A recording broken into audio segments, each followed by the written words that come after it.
Hello everyone, welcome to Excel with Isaac series, and in this video I'm going to be showing you a very simple feature in Excel, which is to focus cells. Now imagine that you're having a presentation or you've prepared a report and you're walking through the report with your audience.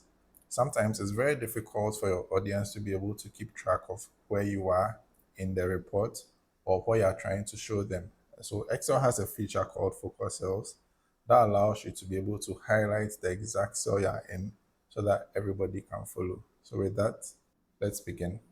Okay, so now let me show you how the feature works. All you have to do is come to view and then you select focus cells. And once you do that, you see that Excel has color coded the row and the column where the cell is. And anytime you move, you realize that the color coding still follows you. And this is a very useful feature to use in Excel, especially when you're presenting your screen or working an audience to your reports.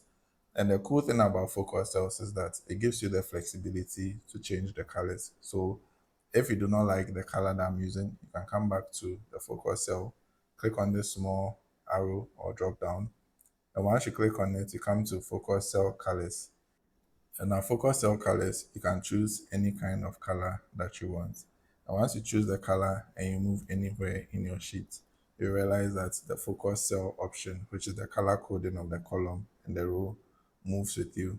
This is a very useful feature I recommend you guys use. If you do not already know this feature, I recommend that moving forward, whenever you are showing something in Excel, in order to help your audience be able to follow your train of thoughts in whatever report you build, you turn on the focus cell option and then you use that to guide your audience through the work that you've done.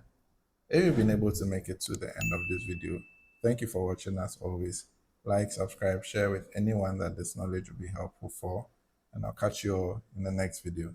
Bye.